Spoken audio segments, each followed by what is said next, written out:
Quelqu'un, gloire à Dieu. Regardez-vous, si vous êtes là, vos voix sont là, votre cœur est là, votre esprit est là, et vous êtes là totalement, entièrement et complètement. Je dis gloire à Dieu. Que Dieu vous bénisse aujourd'hui et que Dieu transforme votre vie. Père, nous te remercions aujourd'hui. Tu nous as amenés à ce jour. Nous prions, Seigneur, que ta parole trouve un libre cours dans nos vies et bénisse chaque vie. Et la pluie de bénédiction du ciel vienne sur chacun sans exception. Ici, là-bas, au lieu principal et en ligne, partout au nom de Jésus. Nous te remercions pour l'exaucement. Au nom de Jésus, nous prions. Un meilleur Amen. Qu'est-ce que votre voix aujourd'hui? Amen. Que Dieu vous bénisse. Pour vous asseoir en Ésaïe 42, verset 5. Ésaïe 42, verset 5. Ainsi parle Dieu l'Éternel, qui a créé les cieux et qui les a déployés, qui a étendu la terre et ses productions, qui a donné la respiration à ceux qui la peuplent et le souffle à ceux qui y marchent.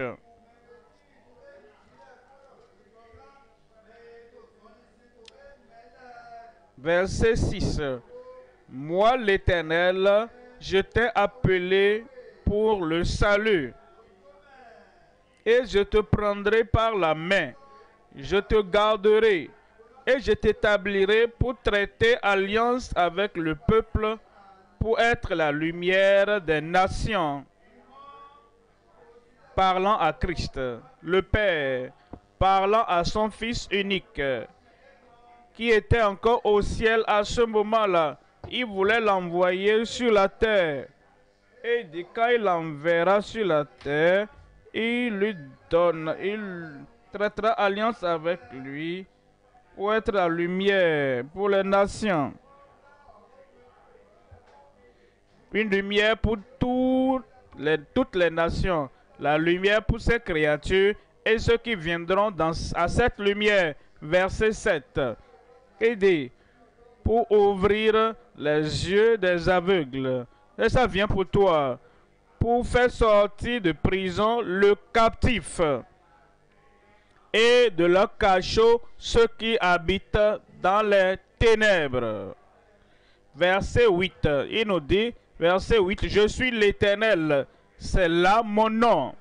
Et je ne donnerai pas ma gloire à un autre, ni mon honneur aux idoles. Verset 9 nous dit, voici, les premières choses se sont accomplies, et je vous en annonce de nouvelles. Aujourd'hui, de nouvelles choses. Et cette semaine, nouvelles choses.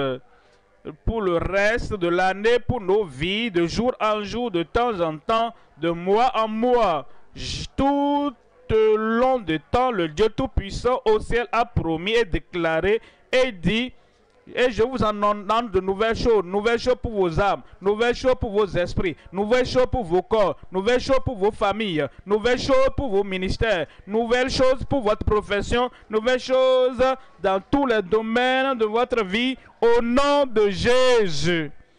Le ciel l'a déclaré, Dieu l'a déclaré, le Dieu Tout-Puissant l'a déclaré. Et lorsque Dieu dit, voici ce qu'il fera, c'est exactement ce qu'il va faire. Et il dit, et je vous en annonce de nouvelles, avant qu'elles arrivent, même avant que tu les connaisses, avant qu'il les envoie, avant que tu les goûtes, de nouvelles choses de la part du Seigneur, et Dieu va le déclarer dans ta vie au nom de Jésus. Et il dit, avant qu'elles arrivent, je vous les prédis. Comme nous venons considérons ces versets, nous parlons du message intitulé expérimenter les profits quotidiens de l'alliance éternelle. Il en a parlé dès l'éternité et il a effectué par le sacrifice du Seigneur Jésus-Christ. Et il ne s'est pas arrêté à ce moment-là. Le jour où Christ est mort sur la croix, cela a continué parce que c'est une alliance éternelle et une alliance sans fin, infinie. Une alliance qui ne finit pas. La nouvelle alliance qu'il a faite avec son peuple à travers son Fils unique. Et il dit, pour cela donc, de nouvelles choses sont déclarées en réalité. Ça veut dire quoi? Nouvelles choses. Les enfants d'Israël et le peuple d'Israël pensaient à beaucoup de choses. Sous le ministère de Moïse, le peuple d'Israël, les enfants d'Israël, ils avaient vu beaucoup de choses sous le ministère de Moïse, d'Élie, d'Élisée et de David et d'Ésaïe et de tous les prophètes de l'Ancien Testament, les prophètes majeurs et les prophètes mineurs. Ces enfants d'Israël, ils avaient vu beaucoup de choses. Maintenant, Dieu dit, après tout ce que vous avez vu, après tout ce que vous avez goûté, après tout ce que vous avez expérimenté, maintenant, il dit, je ferai une chose nouvelle chose dans ta vie. Une nouvelle chose dans ta famille, une nouvelle chose dans ton assemblée. Et il dit, je vous le déclare, et voici le moment pour que vous puissiez expérimenter cela. Donc, expérimenter les profits quotidiens de l'alliance éternelle. Le message est divisé en 3 parties. Nous allons voir, premièrement, Christ, la pierre angulaire de l'alliance éternelle. Christ, la pierre angulaire de l'alliance éternelle. Deuxième point, nous verrons la cure complète de la part de Christ de l'alliance éternelle. La cure ou la guérison complète, la cure complète, c'est entier, la cure entière, totale, complète, pour ton âme, pour ton esprit, pour ton corps, pour ta vie et pour tout ce qui te concerne. Il parfait toutes choses. Il donne la cure complète de la part de Christ de l'alliance éternelle. Troisième point, nous verrons maintenant comment la voir, comment expérimenter cela, comment posséder cela, comment recevoir cela, comment nous rassurer que toutes les promesses de Dieu sont accomplies dans nos vies, comment s'assurer que toutes les provisions du calvaire sont alors effectuées dans ta vie. Comment peux-tu être sûr que tout au long de l'année et pour le restant de ta vie, tu pourras avoir la provision, tu pourras avoir la perfection, l'entièreté donc de tout ce que le Seigneur a pourvu pour toi. Donc il faut se consacrer, il faut faire confiance, il faut croire, il faut avoir la foi totale, la foi implicite au Seigneur. Troisième point, donc nous verrons la consécration et la confiance en l'alliance éternelle. Voyons donc le premier point maintenant, c'est Christ. Christ, la pierre angulaire de l'alliance éternelle. Voyons Ésaïe au chapitre 28, verset 16. Ésaïe, chapitre 28, nous lisons le verset 16. Le verset 16 dit, c'est pourquoi ainsi parle le Seigneur l'Éternel. Voici j'ai mis pour fondement ancien une pierre éprouvée, une pierre angulaire de prix. Une pierre angulaire de prix, précieuse, solidement posée. Celui qui la prendra pour appui n'aura point hâte de fuir. Alors, ce mot pierre angulaire ou cette expression, sans cette pierre angulaire, il n'y a pas de salut. Et Christ est cette pierre angulaire. Et il dit, je pose en Sion une pierre angulaire de prix, précieuse. Celui qui croira en elle n'aura pas hâte de fuir. C'est-à-dire, il ne va pas quitter le lieu de la prière. Il ne va pas fuir le lieu de la prédication. Il ne va pas donner d'excuses. S'il a réellement cru, et si tu sais que ta vie totalement, tout ce qui est rendu disponible est dans la pierre angulaire. Premièrement, nous avons le salut et la justice dans la pierre angulaire. Le salut et la justice. Voilà pourquoi, si tu n'es pas encore sauvé, qui que tu sois, tu dois venir à cette fondation. Tu dois venir à ce fondement solide. Tu dois venir à cette pierre angulaire. Et tu dois donc tout déposer nu devant le Seigneur. Le salut et la justice. Deuxièmement, il y a la guérison et le rétablissement. Quand nous avons la guérison, il nous a donné Christ. Par sa maîtrise, vous êtes guéris. Il y a donc la guérison et il y a donc le rétablissement total. Quel que soit le défi, quelle que soit la maladie, quelle que soit la plaie, voici la pierre angulaire. La pierre angulaire pour ta guérison et pour ton rétablissement. Il est la pierre angulaire pour ta sanctification et ta sainteté. Le Seigneur savait que le ciel est saint. Le Seigneur sait que les anges sont saints. Dieu lui-même est saint. Étant le saint enfant Jésus, et quiconque veut aller au ciel doit avoir la sanctification et la sainteté. Sans cette sanctification, rechercher la paix avec tous, et la sanctification sans laquelle personne ne verra le Seigneur. Et lui, il est la pierre angulaire de notre sanctification, aussi bien que pour notre sainteté. Et si nous devons donc l'avoir finalement, pierre angulaire de notre fermeté et de notre résolution. Vous êtes résolu et vous dites, par tous les moyens, ce ciel-là, je dois y aller. Et il n'y a pas un autre chemin, un autre moyen pour y arriver. Il est le chemin, il est la vie et il est celui qui nous conduit à cette fermeté, aussi bien qu'à cette vie de résolution. Il est la pierre angulaire de notre suffisance et de notre préparation pour aller au ciel à tout moment. Dans le Nouveau Testament, Christ lui-même a dit, soyez prêts, soyez prêts, soyez prêts. Et lui, Christ, il est la suffisance et notre préparation. Il est celui qui nous prépare. Il est celui qui nous prépare. Et il dit, il est le fondement solide. Il est la pierre angulaire solide de précieuse. Et c'est par cette pierre angulaire, en tenant sur cette pierre angulaire, en faisant confiance à cette pierre angulaire, en ayant foi en cette pierre angulaire, que nous avons le salut, que nous avons la guérison, que nous avons la sanctification, que nous avons l'esprit, le baptême dans le Saint-Esprit. Alors il dit, vous recevez une puissance, le Saint-Esprit survenant sur vous, mais il dit, moi, comme je retourne au ciel, je vous enverrai cet esprit sur vous. Il est donc la pierre angulaire, tout ce dont nous avons besoin, tout ce dont nous avons besoin, comme nous allons à Dieu dans la prière, quelle excuse avons-nous alors? Quelle bonne chance amenons-nous? Nous amenons Christ, Christ qui est le fondement solide, Christ qui est la pierre angulaire solide. Et comme nous venons aujourd'hui, le Seigneur va remplir ta coupe à débordement au nom de Jésus. Alors il nous dit qu'il est cette pierre angulaire.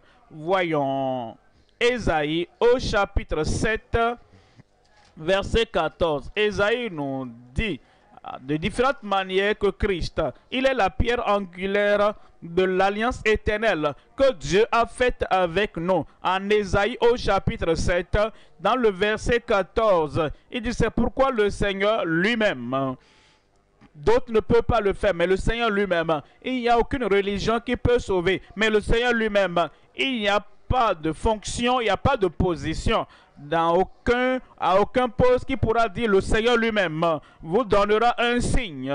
Voici, la jeune fille deviendra enceinte. Le Seigneur a dû passer par l'histoire et hors de l'histoire, hors de la science, hors de tout ce que nous connaissons. Parce que toutes les choses que nous avons connues depuis l'histoire, toutes les choses que nous avons connues dans la science ne pouvaient pas nous donner le salut qui nous conduira au ciel. Et voilà pourquoi le Seigneur lui-même, allant au-delà de l'histoire, allant au-delà de la science, allant au-delà de la tradition, allant au-delà de tout ce que vous avez jamais entendu, au-delà de tout ce que vous avez connu, il dit alors, le Seigneur lui-même vous donnera un signe. Voici, la jeune fille deviendra enceinte. Nous n'avons jamais entendu cela jusqu'à ce que Christ ne vienne. Jamais. Ce qui avait existé avant la naissance de Christ, avant que Christ ne vienne à travers la Vierge, toutes ces choses ne peuvent pas sauver.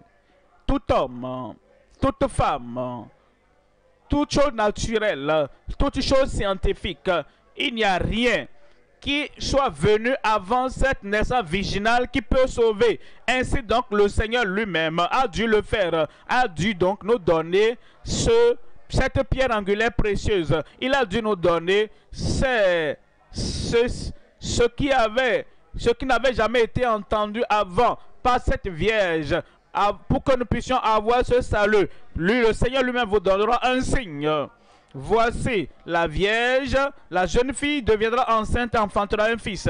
Et elle lui donnera le nom, quelqu'un aide-moi à crier ce nom-là, d'Emmanuel. Et vous connaissez l'accomplissement dans le livre de Matthieu, au chapitre 1, verset 21.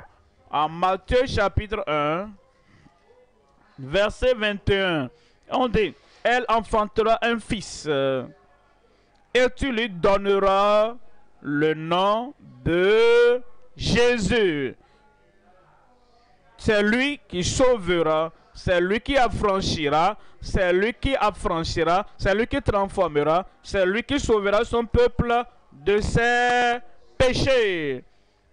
C'est seulement en Christ que nous avons le salut. C'est seulement en Christ que nous avons la guérison parfaite. C'est seulement en Christ que nous trouvons la sanctification et la sainteté. C'est seulement en Christ que nous avons la puissance du Saint-Esprit, le baptême de l'Esprit qui apporte le réveil dans ton âme, le réveil dans ta pensée, le réveil dans ta vie, le réveil dans ton assemblée locale, le réveil partout, en tout lieu, le vrai réveil qui conduit des multitudes au Seigneur. Ce n'est seulement qu'en Christ, la pierre angulaire, que nous avons cela. Elle enfantera un fils avant que ce fils ne vienne, le Fils de Dieu, avant que ce fils ne vienne, Jésus-Christ, avant que ce fils ne vienne, Emmanuel.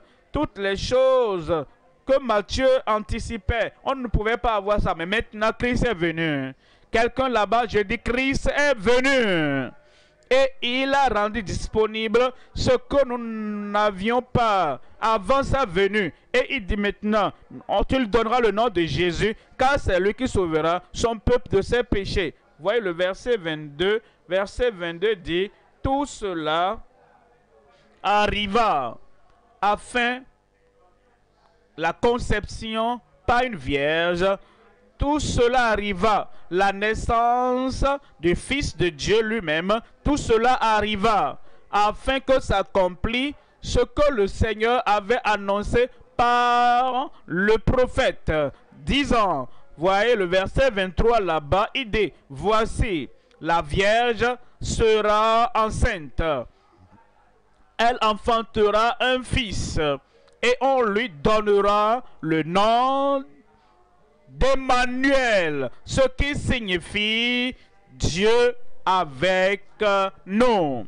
Maintenant, nous pouvons avoir Dieu comme Père, nous pouvons être intimes avec lui comme notre Père, parce que Christ est venu, le seul Fils unique de Dieu, afin qu'il amène ceux qui étaient enfants du diable et les fils du diable et les filles du diable, qu'il les transforme, qu'il les convertisse leur vie pour qu'ils deviennent fils et filles de Dieu Tout-Puissant. Alors, tout ce que Dieu a sera rendu disponible pour nous. Emmanuel est venu. Et Emmanuel est là. Et tout ce dont tu as besoin de la part du Père Céleste, voici ton temps, ton heure, il te le donnera au nom de Jésus. Voyons Ésaïe chapitre 22. En Ésaïe 22, nous lisons à partir du verset 22. Ésaïe 22, verset 22. Il nous dit, je mettrai sur son épaule la clé de la maison de David. Sur son épaule. Quand il ouvrira, nul ne fermera. Tu n'as pas dit un bon amen, hein? Il ouvrira, quand il ouvrira, il a la clé pour entrer dans tous les sanctuaires de Dieu, dans toutes les provisions de Dieu. La clé qui te permet d'entrer dans la vie, d'accéder à la vie éternelle, d'avoir la vie abondante, d'avoir la vie éternelle, même dans la vie de Dieu. Il est celui qui ouvre la porte avant qu'il ne vienne. Les gens ne pouvaient pas avoir toute la vie abondante, la vie spirituelle, la vie éternelle, la vie de Dieu en l'homme. ils ne pouvaient pas la voir. Il est la pierre angulaire de l'alliance éternelle qui nous conduit à cette porte ouverte. Il dit maintenant, le voleur ne vient que pour dérober, pour tuer, dérober. Mais moi, je suis venu. Dieu merci, il est venu. Pour toi là-bas, il est venu aujourd'hui. Pour toi là-bas, il va venir aujourd'hui.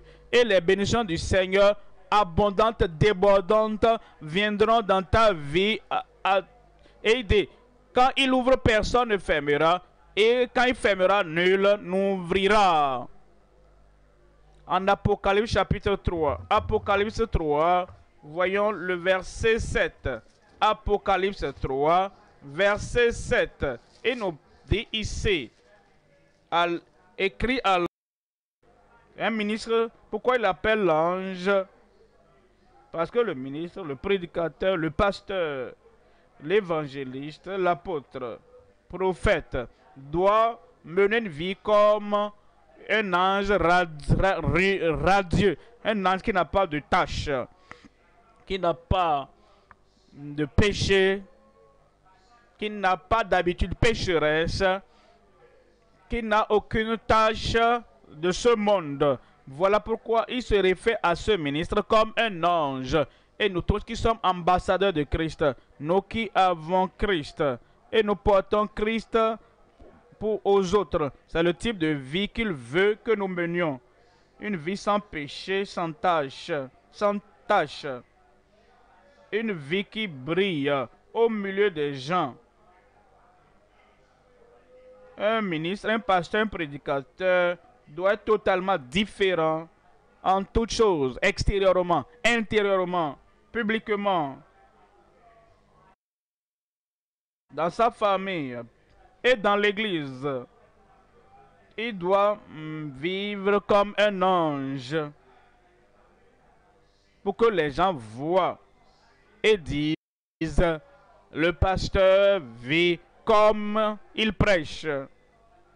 Je vais être comme ça. Si la grâce de Dieu peut venir dans la vie de notre dirigeant, de notre pasteur, à l'ambassadeur de Christ, et il peut mener vie sans tâche comme ça, comme un ange.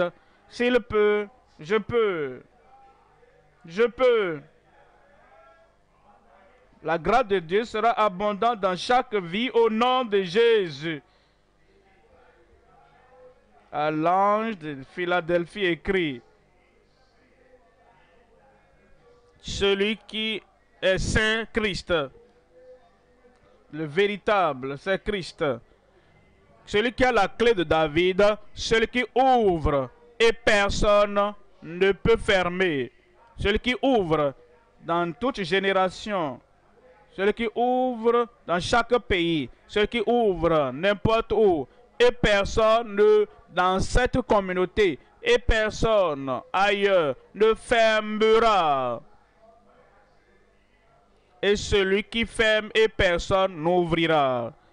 Vous l'aurez comme sauveur, vous l'aurez comme libérateur, vous l'aurez comme la pierre angulaire de votre salut, la pierre angulaire de votre guérison, la pierre angulaire de votre sanctification, la pierre angulaire de votre fermeté, la pierre angulaire du baptême de l'Esprit et la pierre angulaire de notre suffisance. Il est suffisant pour toutes choses. Et Dieu le savait, que tout ce qu'il pourra envoyer à qui que ce soit, n'importe quelle partie du monde, il envoie la pierre angulaire, il envoie Christ.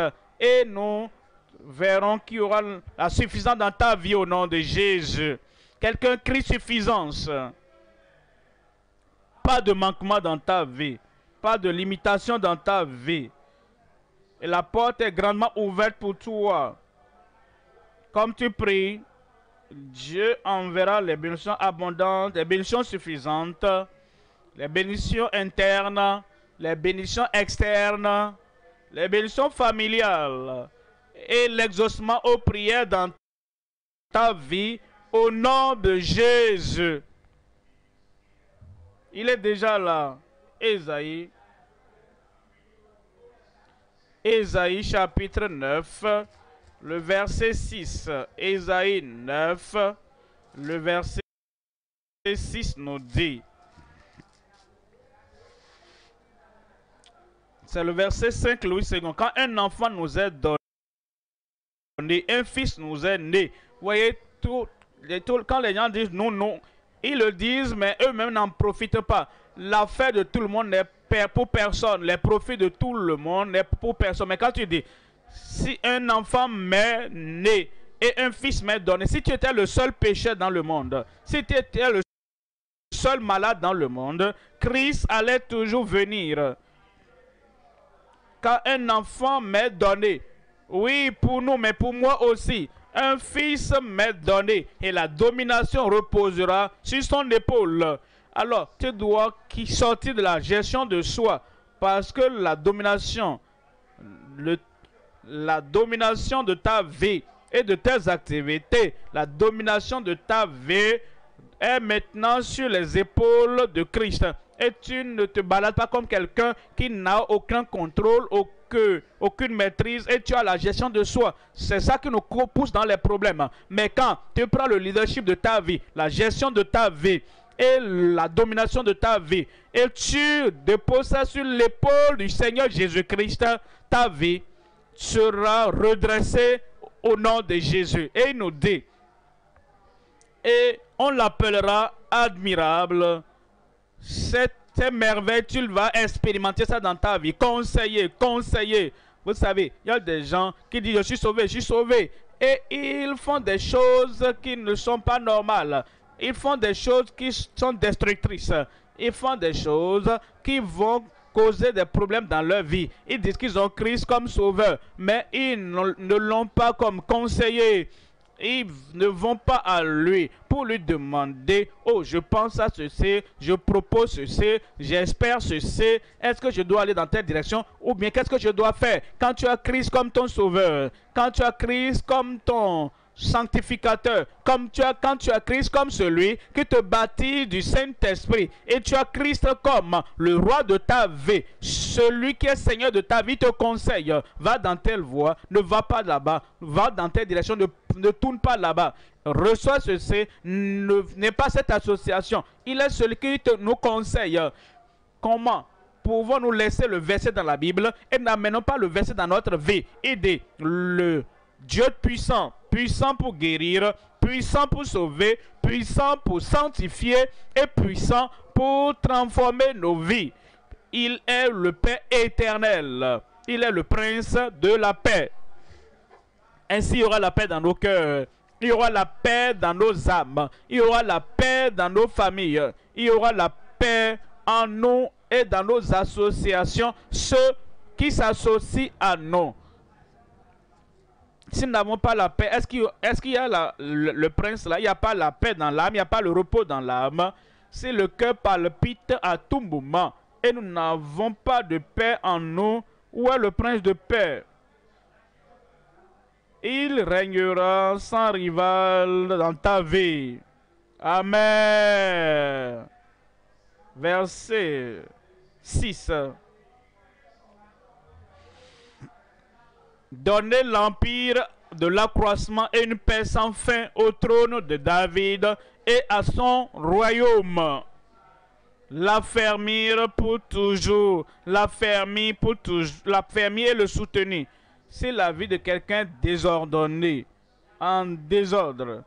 Et il ne sait même pas quand prendre ceci, comment, quand ne pas prendre ceci, quand aller ou ne pas aller là-bas. Et il dit qu'il est en Christ. Quand le Seigneur dit que lorsque Christ prend contrôle absolu de notre vie, il va ordonner notre vie, il va affermir nos familles, il va ordonner notre église locale, il va ordonner toute l'église et il va même affermir l'univers et soutenir par le droit et par la justice dès maintenant et à toujours. Voilà ce que fera le zèle de l'Éternel des armées. Gloire à Dieu, le Seigneur va l'accomplir dans ta vie. Christ, le prince, Christ, la pierre angulaire, il va tout accomplir dans chacune de nos vies au nom de Jésus. Deuxième point maintenant, deuxième point, la cure complète de la part du Christ de l'alliance éternelle. Maintenant, Christ n'est pas seulement pour une alliance, l'alliance d'Israël. S'il s'était ainsi, ce serait une chose limitée. Et voilà pourquoi j'ai dit hier, certains théologiens, certains prédicateurs, ils disent que l'âge des miracles est dépassé. Soit ils n'ont pas vérifié, compris le mot éternel, l'alliance éternelle, l'alliance qui guérit, l'alliance qui donne la cure, l'alliance qui nous fortifie. C'est une alliance éternelle et ça ne prend pas de fin. L'année où Christ est mort et allé au ciel, il n'est pas mort et l'alliance n'a pas été suspendue depuis que le dernier apôtre Jean est allé au ciel entre 90 ou 100 avant Christ. L'alliance qui sauve, l'alliance qui guérit, l'alliance qui nous a franchis depuis ce temps-là, jusqu'à ce temps, jusqu'à ce qu'il revienne encore, cette alliance va demeurer. Quelqu'un là-bas crie Amen. Ésaïe 42, verset 6.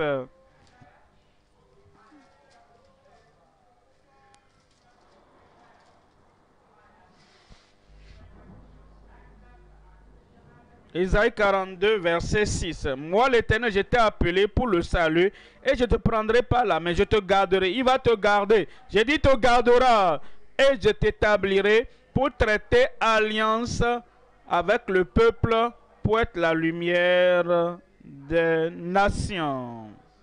La lumière des nations.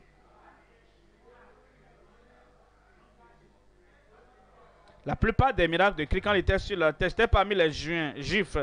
Il n'était pas sorti d'Israël, à moins quand il était bébé et qu'on l'a porté en Égypte. Mais pour le reste, jusqu'à sa crucifixion à Jérusalem, il est resté.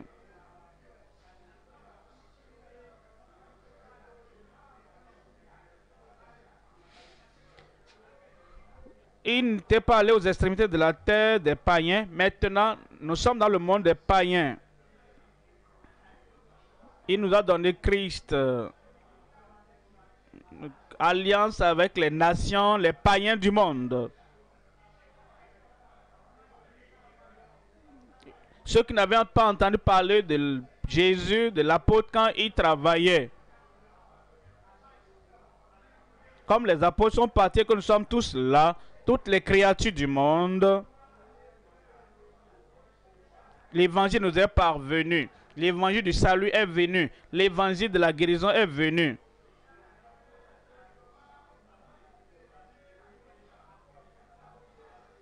Nous pourrons maintenant avoir la cure complète de ce même Christ, le Christ de l'alliance éternelle. Ésaïe 33, verset 22. Ésaïe 33, nous lisons le verset 22 qui nous dit « Car l'Éternel est notre juge, l'Éternel est notre législateur, l'Éternel est notre roi, c'est lui qui nous sauve. » Amen. Le salut vient de notre roi, l'Éternel, le salut vient de Christ. Il est celui qui opère et qui donne l'alliance et les profits de l'alliance. Verset 24. Verset 24 dit, aucun habitant ne dit, je suis malade. L'habitant d'où? Des Juifs et des Grecs, des païens. Ceux à qui il est venu donner la lumière, ceux à qui il est venu donner le salut, celui à qui il est venu donner la liberté, la guérison. Il dit, aucun habitant du pays, aucun habitant ne dit, je suis malade. Pourquoi? Le peuple de Jérusalem reçoit le pardon de ses iniquités. Il y a le pardon et il y a la guérison. Et le pardon attire la guérison. Voilà pourquoi aider le peuple dont les iniquités sont pardonnées, le peuple dont les transgressions sont pardonnées, le peuple qui a reçu le pardon de leurs mauvais actes, maintenant ayant le pardon, la guérison, la santé va suivre. Aucun habitant ne dit « Je suis malade ». Est-ce que tu es malade? J'ai dit, est-ce que tu es malade? Il va ôter tout dépôt de maladie, d'infimité qui reste même aujourd'hui au nom de Jésus. En Ésaïe 35, verset 5, Ésaïe 35, 4, dites à ceux qui ont le cœur troublé, dites à ceux, il parle à quelqu'un et dit va le dire à... Il parlait à Isaïe, dis-leur. Il parlait aux apôtres qui étaient venus accomplir comment Jean-Baptiste était rempli, comment Isaïe avait écrit, dites-leur. Ceux qui suivaient Christ, ceux qui croyaient en Christ, tous ceux qui avaient placé leur foi et leur confiance en Christ. Alors il nous a dit, dites-leur. Et ma voix te dit quelque chose. Dites à ceux, ne couvre pas ta bouche quand on veut dire quelque chose. Ne baisse pas la tête quand tu veux dire quelque chose. Ne crains pas, ne sois pas timide quand tu veux leur dire quelque chose. Ce qu'il vient vous dire sera accompli dans ta vie. Et dites à ceux qui ont le cœur troublé, prenez courage. Prenez courage. Ne craignez point. Ne craignez point la mort prématurée. Tu ne mourras pas avant ton temps. Voici votre Dieu. La vengeance viendra. La rétribution de Dieu. Il viendra lui-même et vous sauvera. Il te sauvera. Regardez-moi ici. Est-ce que vous êtes là? Est-ce que je vous vois là-bas? Aidez, Dieu viendra et vous sauvera. Le salut est disponible. Christ est mort pour nous. Christ a pourvu tout. Verset 5. Les yeux des aveugles, les oreilles des sourds, verset 6. Alors le boiteux sautera comme un cerf et la langue du muet éclatera de joie, car des eaux jailliront dans le désert et des ruisseaux dans la solitude. Et la langue du muet éclatera, car des eaux jailliront dans le désert. Verset 7.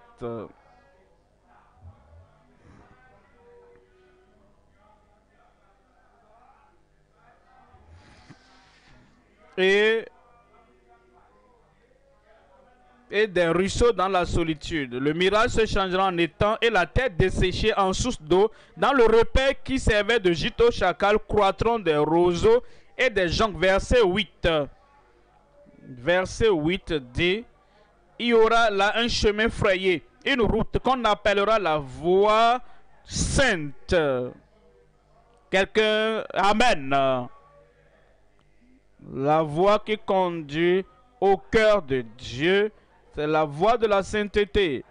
Le chemin qui conduit à toutes les provisions du calvaire par Christ, c'est la voie de la sainteté. C'est la voie qui conduit à l'abondance. C'est la voie qui conduit à sa suffisance. Il dit qu'il y aura un chemin là, un chemin frayé, une route, la voie sainte. Nul impur n'y passera. Nous devons laisser toute impureté au pied à la porte avant de continuer dans cette bénédiction de Dieu dans nos vies. Et aider. Ce sera pour ceux qui la suivront, même les insensés, ne pourront y passer. Verset 9. Sur cette route, point de lion, nulle bête féroce ne la prendra. Nul ne s'y rencontrera. Les lions furieux, les hommes furieux, qui ont de malice, et qui dit qu'il ne veut pas pardonner jusqu'à leur mort. Même dans l'au-delà, il dit qu'ils ne seront pas là. Ceux qui tuent la magie, il dit qu'ils ne seront pas là. Mais les rachetés, les délivrés, ils marcheront. Verset 10. Les rachetés de l'Éternel retourneront, ils iront à Sion avec chant de triomphe. Et une joie éternelle couronnera leur tête. L'allégresse et la joie s'approcheront, la douleur et les gémissements s'enfuiront. Et le peuple de Dieu crie. Ésaïe 61.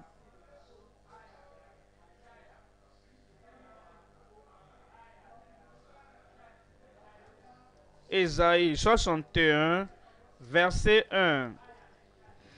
Clairement ici nous dit, l'Esprit du Seigneur, l'Éternel est sur moi. Pensez à cela.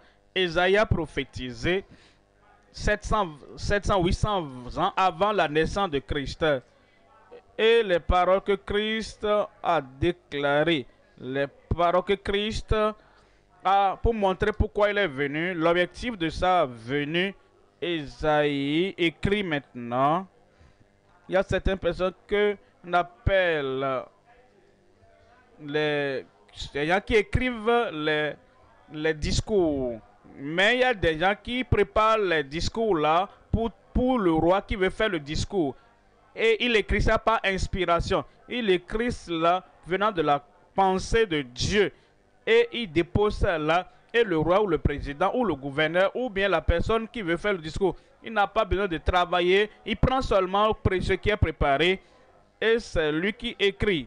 Pas Ésaïe, pas Ésaïe. Ésaïe écrit. Qui écrit.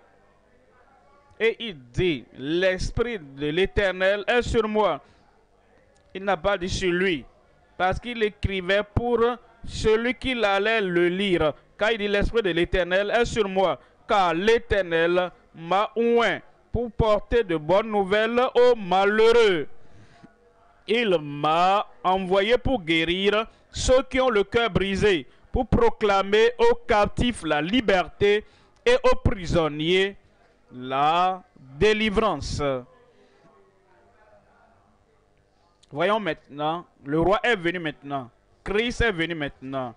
Et celui qui avait préparé le discours là déjà fait. Voyons maintenant Luc chapitre 4, verset 18. Luc 4, verset 18. L'Esprit du Seigneur est sur moi. Ça c'est Christ. Il lit maintenant ce qui avait été écrit le concernant. Et il dit, tout ce qui est écrit me concernant sera accompli, aura une fin. Et voici maintenant, notre Christ est venu, notre Sauveur est venu, notre Guérisseur est venu. Et ce qui avait été écrit le concernant, il prend maintenant et il dit, l'Esprit du Seigneur est sur moi. Et il dit, parce qu'il m'a oint pour annoncer une bonne nouvelle aux pauvres. La bonne nouvelle aux pauvres. Il m'a donné la responsabilité de professer, d'accomplir la bonne nouvelle aux pauvres. Il m'a envoyé pour guérir ceux qui ont le cœur brisé. Si tu as le cœur brisé là aujourd'hui, parce qu'un bien-aimé est malade, ou bien un bien-aimé t'a abandonné et tu as le cœur brisé, il va guérir ton cœur brisé aujourd'hui au nom de Jésus. Et ces gens-là, tes bien-aimés, qui sont partis, le Seigneur va les ramener. J'ai dit, le Seigneur va les ramener. Quelqu'un était venu d'Angleterre. Il a utilisé ma photo pour rassembler la foule. Et on m'avait dit de participer au programme. Alors j'étais allé et le prédicateur, l'évangéliste a prêché. Il a lancé l'appel. Et moi, j'étais simplement assis là pour participer à la réunion. Pour t'asseoir comme tu es assis là-bas. et pour écouter ce qui se passe. Et finalement, après que le ministre ait fini de prêcher, il a annoncé à la foule, il ne m'a pas chuchoté quelque chose. Je vais t'appeler pour venir prier pour les gens. Est-ce que tu es prêt? Est-ce que tu veux? Il ne m'a même pas demandé la permission. Il a juste annoncé à la foule, il dit, j'ai fait la prédication, pasteur Koumoui viendra prier pour les malades aujourd'hui. Et j'ai levé la tête, ça m'a choqué, comme ça a choqué tout le monde. L'évangile qui est venu de l'Angleterre, pourquoi ne pas le faire toi-même? Je n'avais pas de choix, je me suis levé. Tu vas te lever. J'ai pris le micro, tu vas prendre le micro. Et la puissance de Dieu va se manifester à travers toi au nom de Jésus. Alors j'ai prié, j'ai prié, j'ai prié. Tu vas prier. Les gens pensaient que c'est l'humilité de dire que, comme j'ai prié, comme bien on prié, quand Pierre a prié, on a enregistré que Pierre a prêché. Quand Jean a prié, on a enregistré qu'il a prié. Quand Étienne a prié, quand Philippe a prié, on a dit que Philippe a prié. Moi, William, j'ai prié. Toi, quel est ton nom? Tu vas prier. Dieu va exaucer ta prière. Et plusieurs miracles ont eu lieu. Ce n'est pas là où je vais. Et l'homme a pris photo et a ramené ça en Angleterre. Il a montré à son board, à son conseil d'administration pour dire, écrit à cet homme-là qu'il vienne.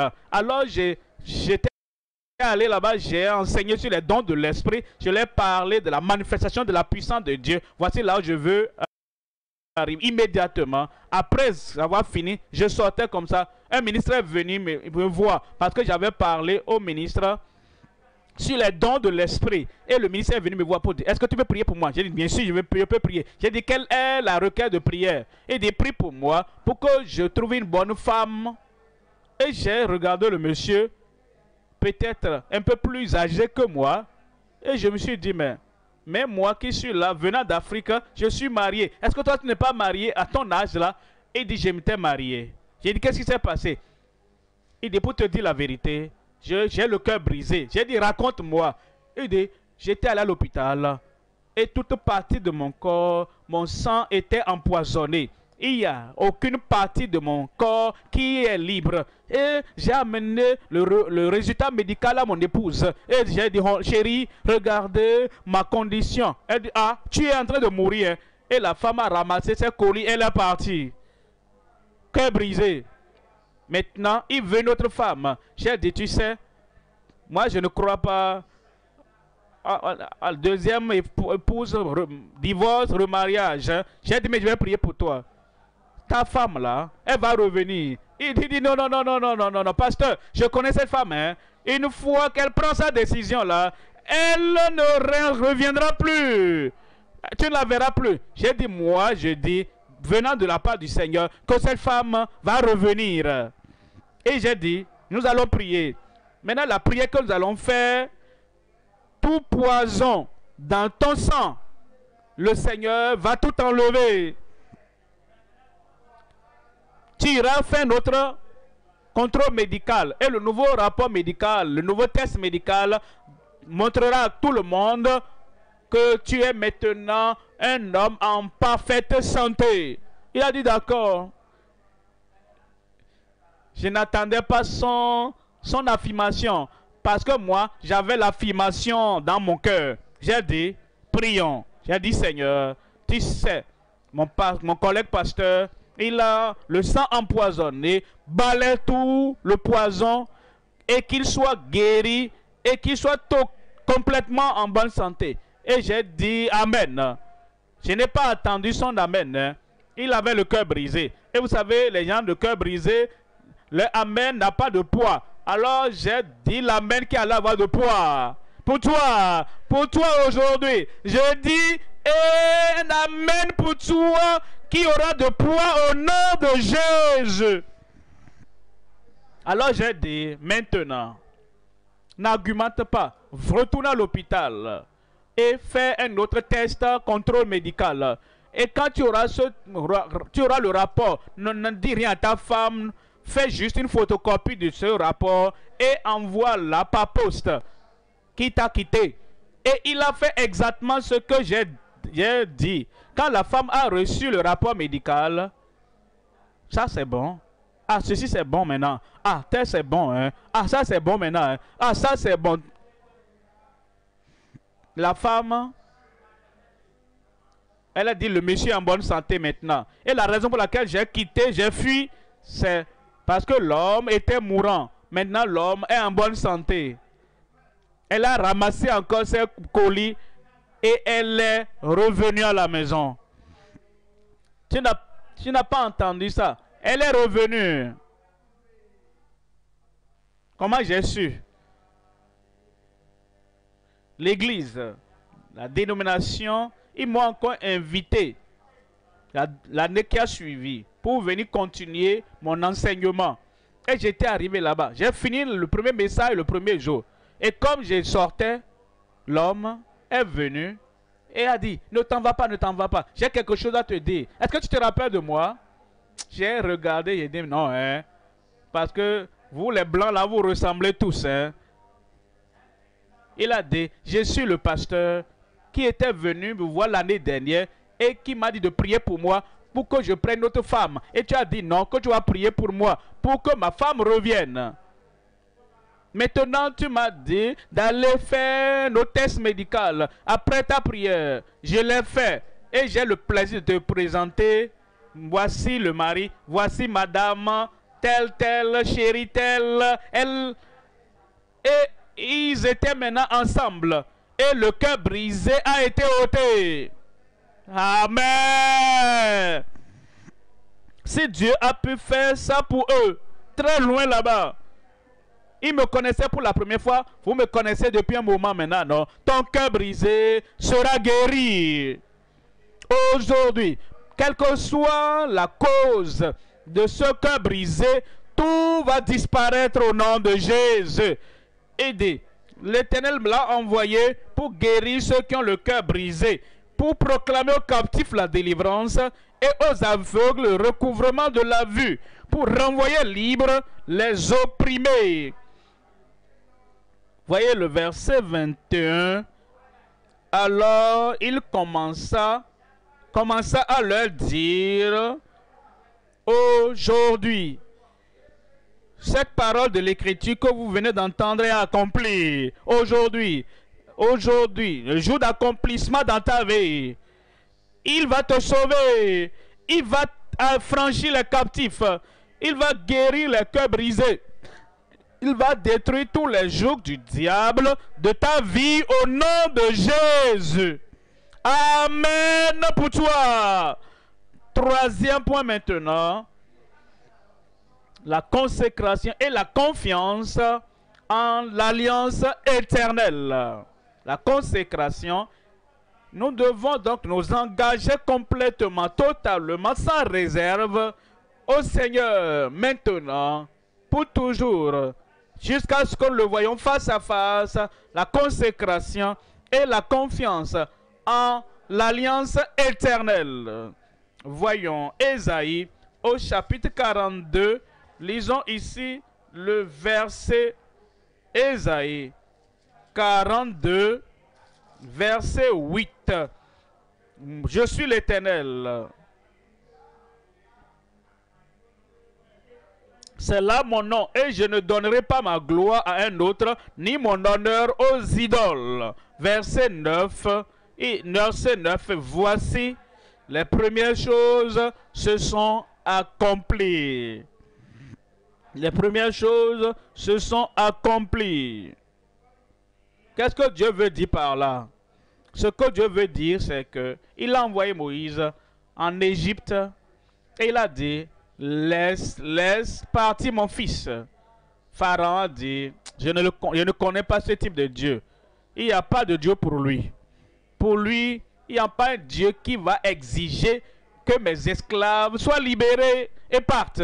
Il a dit, Moïse, quitte ma vie, quittez devant moi. Il n'y a aucune puissance qui peut délivrer ces gens-là. Mais Dieu avait déjà dit, ce peuple-là va partir.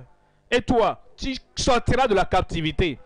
Et Dieu a dit, les premières choses ont été accomplies. C'est parti. Et vous connaissez l'histoire. Quand je verrai le sang, je passerai par-dessus vous. Ils sont sortis.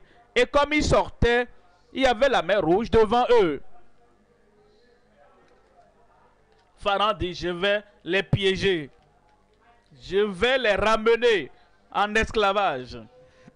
Les enfants d'Israël ont regardé derrière et ils ont vu l'armée des Égyptiens.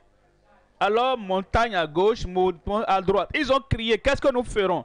Nous serons morts en Égypte. Non, tu ne mourras pas en Égypte. Alors, Moïse a commencé à prier. Dieu a dit, Moïse, la solution est dans ta main. Et tu me dis d'apporter une nouvelle solution, étends la verge. La solution est dans ta main. Tu as entendu parler de Christ.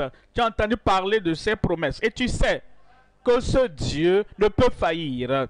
Et Moïse a étendu la verge et la mer a été divisée. Et ils ont traversé. Comme tu vas traverser, Pharaon pensait, l'armée pensait qu'ils vont te piéger, qu'ils vont t'enfoncer, que tu vas mourir là. Et ils sont précipités dans la mer. D'une manière ou d'une autre, ils ont dit que tu as foutu. Mais le ciel dit, tous tes ennemis sont menteurs. Alors Moïse a étendu la verge et la mer a été divisée et les enfants d'Israël, millions, dans leur multitude, ils ont traversé. La mer Rouge a été divisée. Pharaon dit, je ne vais pas m'abandonner, je vais les ramener. Quand tu entends ça, l'ennemi dit, je ne vais pas l'abandonner, hein. Je vais le poursuivre et je vais le ramener. N'aie pas peur. Pourquoi tu as peur? Les eaux, la rivière, qui ont tracé le chemin pour toi, pour te laisser passer, cette même eau, cette même rivière, va s'enfermer sur eux et ne les laissera pas partir. Alors, les enfants d'Israël ont traversé et ils chantaient de l'autre côté. Pharaon a dit, quand quelqu'un têtu contre Dieu, il est têtu, entêté contre sa destinée. Il va mourir là-bas, dans une tombe d'eau. On ne lui donnera même pas de bons obsèques. Il allait mourir là-bas. Et ils ont plongé dans la mer et ils ont été engloutis. Partis. Ils ne sont pas allés à Dieu. Parce qu'il a dit, je ne connais pas ce Dieu. Il combattait Dieu. Il est allé de l'autre côté. C'est ce que Dieu disait. Il dit, les premières choses, ce que j'avais dit avant, se sont accomplies. Les murailles de Jéricho sont déjà écroulées. Goliath est déjà tombé. Et Sanchérib, les ennemis ont été déjà détruits. Dieu a dit, tout ce que j'avais dit par le passé, ça s'est accompli. Maintenant, il dit, la deuxième partie, verset 9, la deuxième partie, et je vous en annonce de nouvelles. Avant qu'elles arrivent, je vous les prédis. Je vous l'ai prédit. Où es-tu là-bas? Je vous l'ai prédit. J'ai dit, où es-tu là-bas? Je vous l'ai prédit. De nouvelles bénédictions viennent pour ta vie. De nouvelles délivrances viennent pour ta vie aujourd'hui. Et une nouvelle expérience de salut, de restauration et de délivrance totale vient pour ta vie aujourd'hui au nom de Jésus. Ésaïe chapitre 43. Ésaïe 43. Je vous lis le verset 19. Il dit, voici, je vais faire une chose nouvelle. Voici, je vais faire une chose nouvelle. Et vous savez, les choses du passé, les anciennes choses, Dieu les a déjà accomplies et c'est fait. Il dit, je vais faire une chose nouvelle sur le point d'arriver. Ne la connaîtrez-vous pas? Ça, c'est une question pour toi. Ne la connaîtrez-vous pas? Je mettrai un chemin dans le désert et des fleuves dans la solitude. Le Seigneur veut faire de nouvelles choses dans ta vie. Ésaïe 62, verset 2. Ésaïe 62, verset 2. Verset 2 dit, alors les nations verront ton salut. Et tous les rois ta gloire, et l'on t'appellera d'un nom nouveau. D'un nouveau nom. Tu n'es plus maladif. Ce n'est plus ton nom. Tu es cher frère en bonne santé. Entièrement en bonne santé. Tu n'es plus monsieur pécheur dans la chair. Tu es frère saint. Sœur sainte. Une nouvelle chose que Dieu fait dans le cœur, dans la pensée, dans l'âme. Une nouvelle chose que Dieu fait dans ta famille. Tu n'es plus stérile. Tu es une mère. Tu n'es pas un bois sec, frère. Tu as tout ce qu'il faut. Et tes enfants biologiques viendront dans ta famille au nom de Jésus. Et les nations verront ta justice. Et tous les rois verront ta gloire.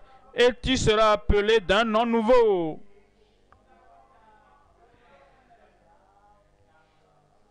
Que la bouche de l'Éternel déterminera. Amen. Ésaïe 66, verset 22. Ésaïe 66, verset 22. Car comme les nouveaux cieux et la nouvelle terre que je vais créer, nouveaux cieux et la nouvelle terre que je vais créer subsisteront devant moi, dit l'Éternel. Ainsi subsisteront votre postérité et votre nom. Nouveaux cieux et nouvelle terre. Verset 23. Verset 23. À chaque nouvelle lune et à chaque sabbat, toute chair viendra se prosterner devant moi, dit l'Éternel.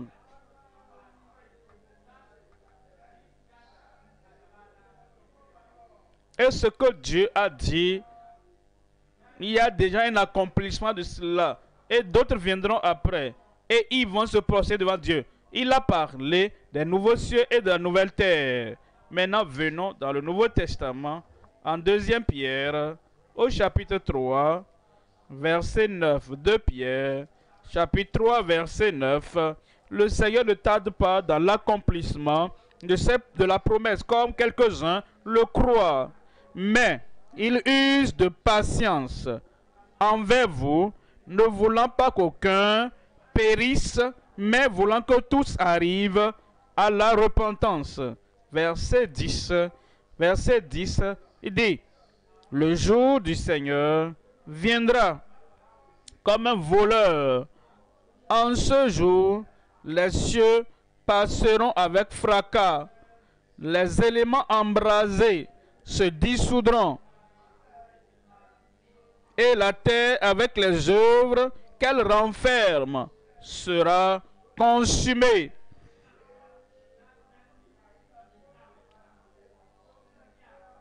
Verset 11. Puisque donc toutes ces choses doivent se dissoudre, qu'elles ne doivent pas être la sainteté de votre conduite, toutes les choses derrière lesquelles courent, qu'ils amassent, qu'ils bâtissent, toutes ces choses seront dissoutes. Qu'elle ne doit pas être la sainteté de votre conduite et de votre piété. Verset 12, il dit, tandis que vous attendez et hâtez l'avènement du jour de Dieu, à cause duquel les cieux enflammés se dissoudront et les éléments embrasés se fondront. Verset 13, mais nous attendons, selon sa promesse, de nouveaux cieux et une nouvelle terre. C'est ce que nous avons lu en Ésaïe. Il dit, voici, je vais créer de nouveaux cieux et la nouvelle terre. Maintenant, Pierre nous dit, l'apôtre Pierre nous dit que cela est sur le point d'être accompli. Et il dit, c'est pourquoi, bien-aimés, mais nous attendons selon sa promesse de nouveaux cieux et une nouvelle terre où la justice habitera. Verset 14, il dit, c'est pourquoi, bien-aimés, en attendant ces choses, appliquez-vous à être trouvés par lui, sans tache et irrépréhensible, dans la paix. Ce jour est sur le point de venir. Christ est sur le point de revenir. Il veut que nous soyons prêts. Rappelez-vous, c'est lui qui nous prépare par le salut. C'est lui qui nous prépare par la fermeté. C'est lui qui nous prépare par la sanctification. C'est lui qui nous prépare par le baptême de l'Esprit. C'est lui qui nous prépare par la suffisance. Par la suffisance sur la croix du calvaire. Il dit que cela est sur le point d'arriver. Les nouveaux cieux et la nouvelle terre. Ce qui doit être renouvelé dans nos vies. Il dit que cela est disponible. Pourquoi ne pas là crier, Seigneur, aide-moi pour que mon salut soit ferme et complet. Pour que ma sanctification soit réelle. Pour que la puissance du Saint-Esprit puisse me soutenir jusqu'à la fin et cela soit réel. Pour que tu ne sois pas là pour jouer au jeu de la religion, pour lever la main seulement. Nous ne savons pas quand est-ce que l'enlèvement aura lieu. Nous ne savons pas quand est-ce que ces nouveaux cieux et la nouvelle terre sera une réalité. Et s'il venait aujourd'hui, et tu joues à la religion, s'il venait aujourd'hui, et tu joues à ton jeu habituel, pourquoi ne pas dire, tout ce dont j'ai besoin est pourvu. Le salut, la guérison pourvue, guérison pourvue, sainteté pourvue, sanctification pourvue, la force du Seigneur, la puissance du Seigneur pour mener une vie juste, sans interruption. Tout cela est pourvu. Alors, la préparation pour le ciel, la préparation pour les nouveaux cieux et la nouvelle terre, tout ce qu'il te faut pour te préparer est pourvu. Pourquoi ne pas dire, Seigneur, je viens devant toi, je t'ouvre mon cœur, tout ce qui va m'empêcher, tout ce qui va me retenir quand Christ viendra, je rejette, Seigneur. Seigneur, donne-moi tout ce dont j'ai besoin, la suffisance de ta grâce, afin que je sois prêt en ce jour-là. Tu seras prêt. Mon frère là-bas, tu seras prêt. Ma soeur là-bas, tu seras prête. Mon fils, ma fille, tu seras prêt au nom de Jésus. Nous allons maintenant prier. Nous n'allons pas faire une démonstration quelconque. Nous n'allons pas battre l'air. Nous sommes venus pour être sérieux avec Dieu. Et le Dieu du ciel. Et nous allons voir ce qu'il a pourvu pour nous préparer pour le ciel. Nous allons parler sérieusement au Seigneur.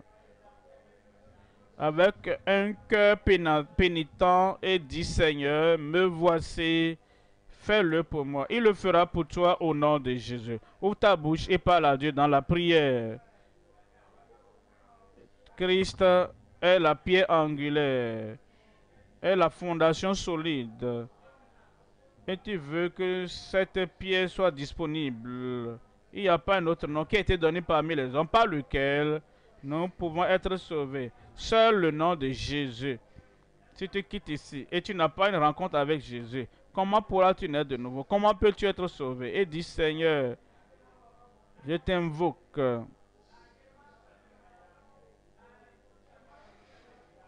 J'abandonne toutes mes transgressions, tout ce qui peut m'éloigner du royaume. Tu les connais privés ou privés. Quels que soient ces péchés habituels, abandonne-les ici et dis, Seigneur, je reviens. Seigneur, je me repens. Seigneur, je cherche ta face maintenant. Je ne veux pas que ces péchés ruinent ma vie. Je ne veux pas que la chair me ruine. Je ne veux pas que les œuvres du diable qui militent contre ma vie me ruinent. Seigneur, je t'ouvre mon cœur. Je t'ouvre mon cœur. Je t'ouvre toutes choses. Pardonne-moi, sauve-moi, pour que j'aie l'assurance de ce salut. Ouvre ta bouche et parle à Dieu. Le salut est disponible. Christ l'a rendu disponible et il te donnera ça comme sincèrement et de tout cœur Tu invoques le nom du Seigneur et Dieu le fera. Le Seigneur le fera. Sois simplement sérieux. Il sait que tu es dédié à lui. Il sait que tu ne veux pas te créer de problèmes.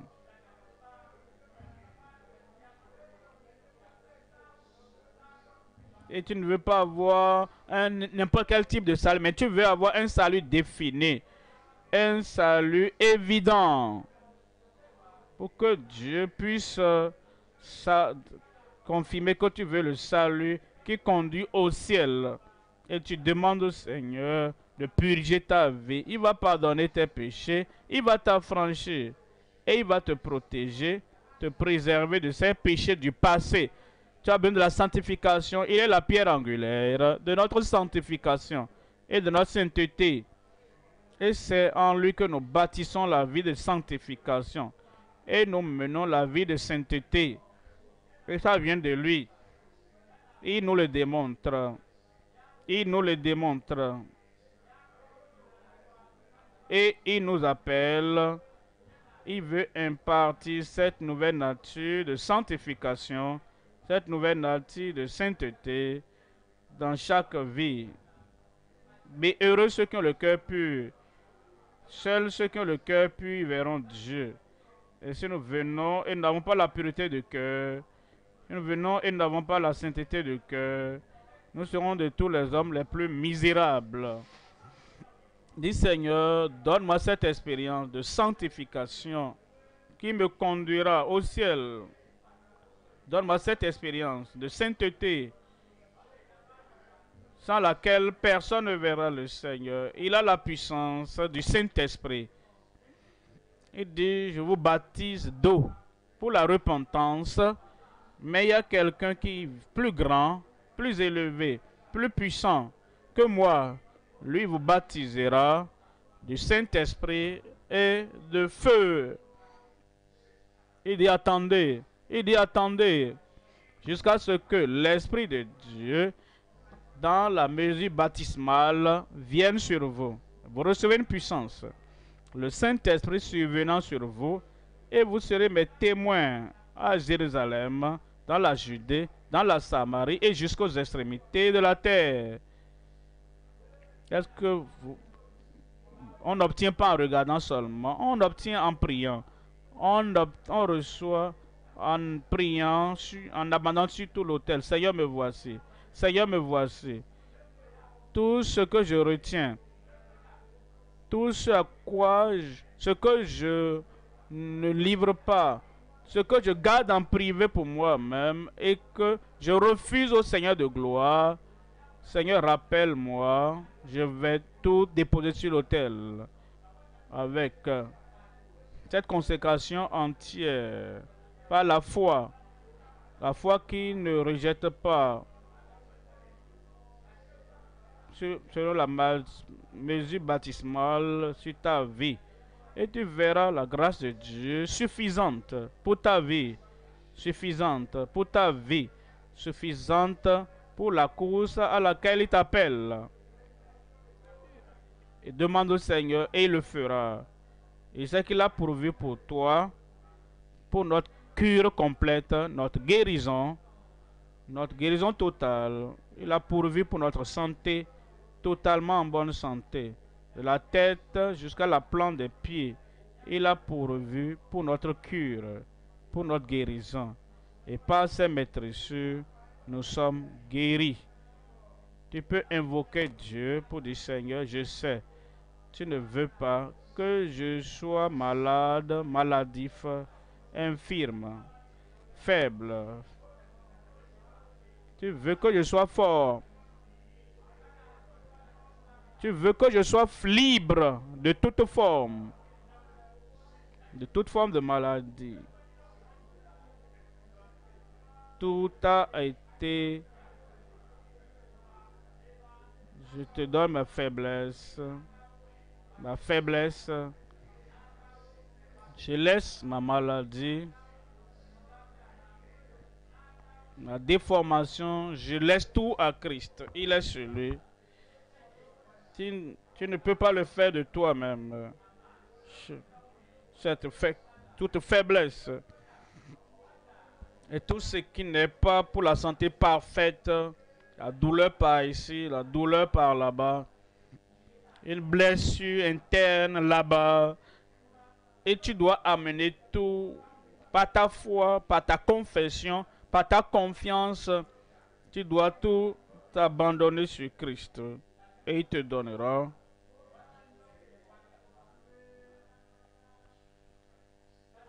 Tu veux te consacrer totalement au Seigneur. Tout ce que tu me donnes, ma voix, ma vue, mon habileté, mon énergie, ma position, tout ce que tu me donnes, je vais l'utiliser pour ta gloire, car je sais que tu ne partageras pas ta gloire avec un autre homme. Seigneur, je me consacre. Seigneur, je sacrifie tout. Tout à Jésus, j'abandonne.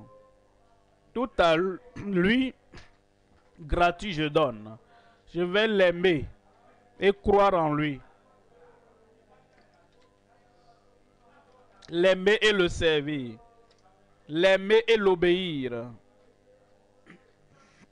Tout.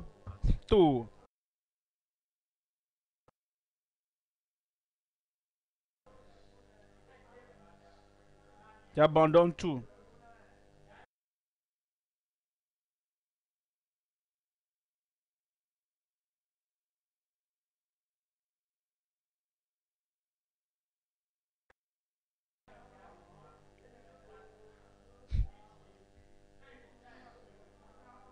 Toute bénédiction, toute promesse, toute déclaration, toute provision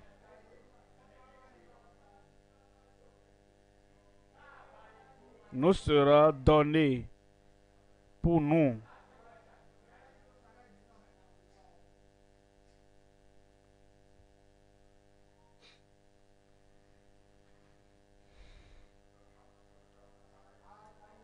Ne faites pas du théâtre devant le Seigneur. Ce n'est pas un camarade de jeu. Il est Dieu. Il est le Créateur. Il est le Roi des rois.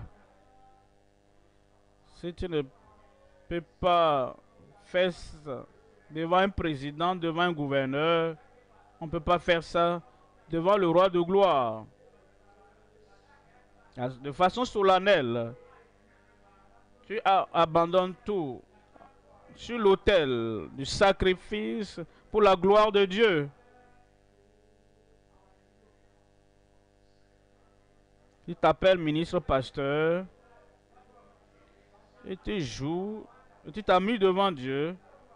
Tu ne lui appartiens pas, peu importe ta position. Tu t'appelles ouvrier dans l'église. Et tu viens jouer avec ton âme devant le Seigneur au moment de la prière. Tu n'appartiens pas à Dieu. Tu n'es pas prêt pour le retour du Seigneur. Tu dois abandonner tout. Tout ce qui est en toi. Tout ce qui est hors de toi. Tout autour de toi. Tu dois tout abandonner en ta possession sur l'autel de consécration devant le Seigneur. Et tu dis, Seigneur, me voici. Prends-moi et tout ce que je suis et tout ce que j'ai, je dédie tout pour toi. Ça, c'est l'attitude de quelqu'un qui cherche le Seigneur.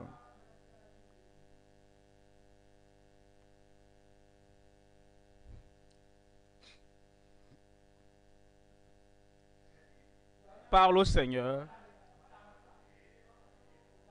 Détourne-toi du mal et viens au Seigneur de tout ton cœur, de toute ton âme, de toute ta pensée. Tu appartiens au Seigneur. Comporte-toi de la sorte.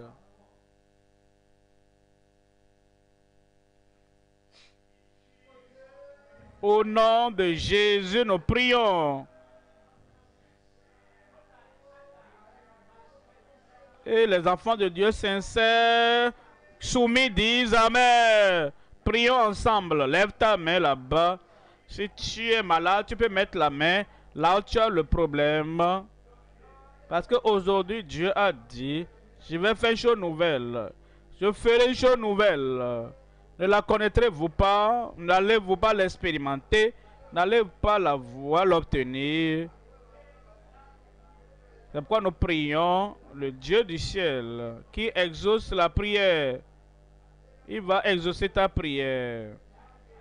Comme tu crois en lui, comme tu te consacres et tu manifestes la confiance en lui, l'exaucement viendra pour toi au nom de Jésus. Père, au nom de Jésus, nous te remercions, nous bénissons ton nom qui nous appelle à une consultation sérieuse. Comme nous croyons en toi, toute promesse faite, tu vas l'accomplir dans nos vies. Nous prions, Seigneur, ceux qui confessent leurs péchés, qui se détournent de leurs péchés et qui veulent être libérés de tout péché connu. Je prie que selon tes promesses, pardonne-les au nom de Jésus. Seigneur, non seulement tu pardonnes, mais tu nous as franchis, libres de toutes ces chaînes et liens du péché, libres de toute chaîne du péché, libres de toute captivité. Affranchis ton peuple au nom de Jésus.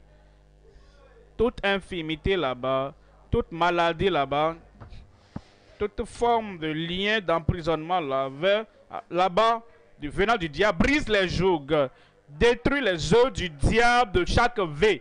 Seigneur, je prie, quel que soit le nom de la maladie, quel que soit le nom de l'infirmité interne ou bien externe, ou bien ils appellent ça incurable, ou bien on dit que c'est de longue date. Seigneur, je prie, par ta grande puissance, touche-les maintenant, guéris-les maintenant, ôte cela au nom de Jésus. Nous amenons nos cœurs devant toi et nous prions que tu sanctifies les sauvés, que tu purifies ceux qui sont sanctifiés, que la dépravation là-bas et la corruption interne là-bas, que ta grâce, que ta bonté, que ta gloire et que ce que Christ a fait sur la croix du Calvaire soit efficace dans chaque vie, dans chaque cœur. Sanctifie ton peuple au nom de Jésus. Et la sainteté sans laquelle personne ne verra le Seigneur, pour que nous ne soyons pas seulement des religieux, des fréquenteurs d'église, des gens ayant des dénominations, des gens traditionnels, ou bien des théologiens simplement. Nous prions, Seigneur, que cette vraie sanctification qui purifie le cœur, qui purge le cœur, et nous rend prêts à voir le Seigneur, le Saint Dieu, le Dieu pur, le Dieu parfait, au dernier jour. Donne cette expérience de sanctification à tout le monde au nom de Jésus. Je prie que la puissance du Saint-Esprit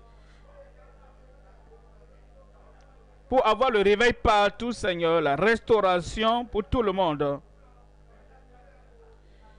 Partout maintenant, pour que nous puissions avoir tout ce que le Calvaire a pourvu et que nous puissions donner ça aux autres. Cette puissance, puissance du Saint-Esprit, cette puissance surnaturelle, cette puissance irrésistible, cette puissance merveilleuse, cette puissance qui déplace les montagnes, donne à tous au nom de Jésus. Je prie, Seigneur, que avec tout ce que nous avons reçu de la bonté du Seigneur, de la grâce de Dieu, de la puissance de Dieu, préserve-nous dans tes bénédictions jusqu'à la fin. La parole de Dieu dit, nous serons les plus misérables des hommes si c'est dans ce monde que nous avons les profits de Christ, guérison, délivrance, prospérité et succès. Si c'est dans ce monde que nous avons seulement ça, et nous ne sommes pas avec Christ, nous serons de tous les hommes les plus misérables. Prépare-nous pour le jour de l'enlèvement au nom de Jésus. Prépare-nous pour aller au ciel au nom de Jésus. Et toute la superficialité de nos vies, toute frivolité de nos vies, toute négligence de nos vies, nous prions que tu balayes toutes choses, que tu purifies toutes choses. Rends-nous sobres, suiveurs de Christ, pour le voir au dernier jour. Merci Seigneur, parce que nous savons que tu as exaucé. Au nom de Jésus, nous prions.